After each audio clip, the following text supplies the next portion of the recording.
Hey, so the iPhone 13 is out and about in the world, but now in many ways it doesn't get the attention it deserves. It lives in the shadow of the Pro model iPhones. Back in the day, when Apple would release one phone a year, it was so much easier for the device released that year to be the center of attention. Those days are gone, and now Apple releases 4+ phones a year, which makes it much harder for the phones like the iPhone 13 to stand out. However, here's why you should give the little guy a chance. So, the iPhone 13 adopts the design language from the iPhone 12, which, if it isn't broke, don't fix it. I prefer the flat sides with the flat glass on the front and on the back of the device. It feels industrial and solid, and I don't feel as if I'm going to drop the phone, which compared to the bigger iPhone 13 Pro Max that I brought day one is, well, nice. The iPhone 13 stands out from the Pro models in a few different ways, starting with the matte color match rails on the phone. They're made out of anodized aluminum, which is much lighter in weight than the Pro model iPhones, which helps with not having a super heavy phone just chilling in your pocket all day. On the back of the iPhone, you'll have this shiny back glass that picks up fingerprints more than a cop trying to frame somebody for a crime he didn't commit. This, I'm not a fan of, but you can always throw a skin on the back of your device and relax your mental about fingerprints. Also, you'll notice the cameras. They're hard to miss, and there, are just two cameras. No LiDAR, just a wide-angle lens and an ultra-wide-angle lens, which I'll get into later. The front of the iPhone houses the 6.1-inch XDR OLED display, which supports HDR10, Dolby Vision, and has a peak brightness of 1200 nits. All these things combined translates into a display that is not only gorgeous to look at, but gets plenty bright in direct sunlight, except for when you're trying to film it, of course. The colors are beautiful, not too saturated, but just the right balance. When watching HDR10 or Dolby Vision content, you can watch the display come alive right in front of your eyes, which is an experience I'll never get tired of. The display will also color match the temperature of the room or area around with True Tone. I pretty much love True Tone. The only time it bothers me is on devices that I video edit or photo edit on, like the iPad Pro or MacBook Pro. Other than that, True Tone is a great addition to the display. So, as I always say, you can't have a display that beautiful without the performance to match it. And the iPhone does nothing less than move like complete butter in a hot metal pan. The iPhone 13 is running the latest iOS 15.5 as of recording date, with iOS 15.6 now available and iOS 16 coming in the fall.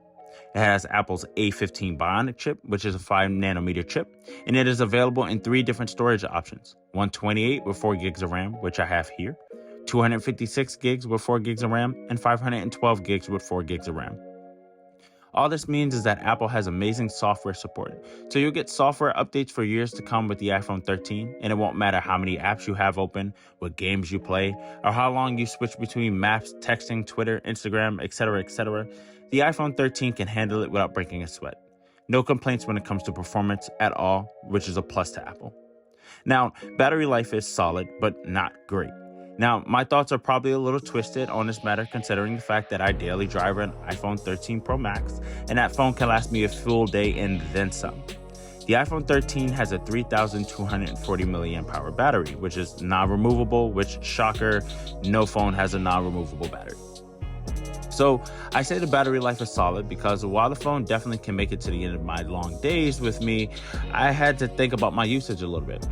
Normal Twitter, music listening to my AirPods Pro or AirPods Max, a text with a bit of Snapchat usage would definitely get me to the end of my day, but when I started to do video recording or taking too many photos or pictures or whatever, that's when the battery started to suffer.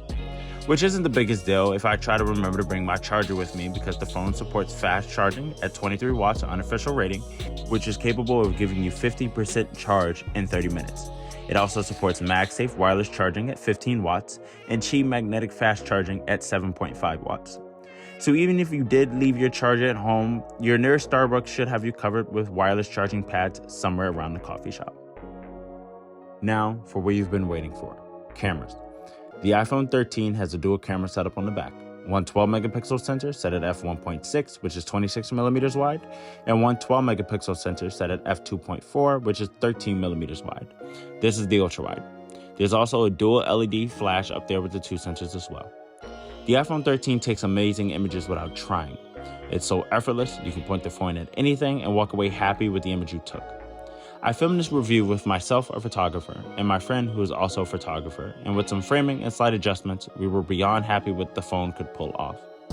The iPhone 13 introduced Photographic Styles, which to your eye may just look like slapping a filter on, but it's much more than that. You can choose from preset styles, rich contrast, vibrant, warm, and cool. Then customize them further by adjusting the tone and warmth values. Camera applies your choices every time you take a photo in photo mode. You can change and adjust photographic styles right in camera, which is super convenient being able to change these right on the fly. While I'm shooting, I typically go for a rich, warm look with my photos, while my friend Nick here chose to go with a cool look to his photos.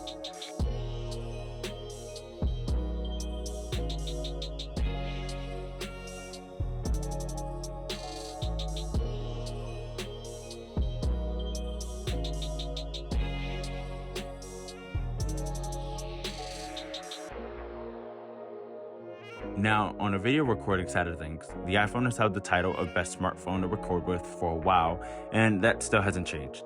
The iPhone 13 can do 4K 24, 30, and 60 frames per second, 1080p at 30, 60, 120, and 240 frames per second, HDR, Dolby Vision HDR up to 60 frames, stereo sound recording, and on top of that, cinematic mode is here if you'd like to blur the background out and only focus on the subject while recording with smart focus racking and more.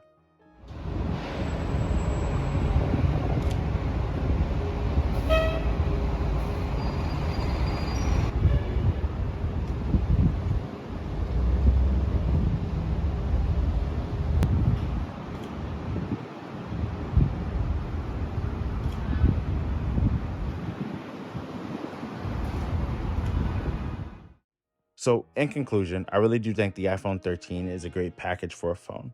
Solid battery life, great feature cameras, and a nice display and build.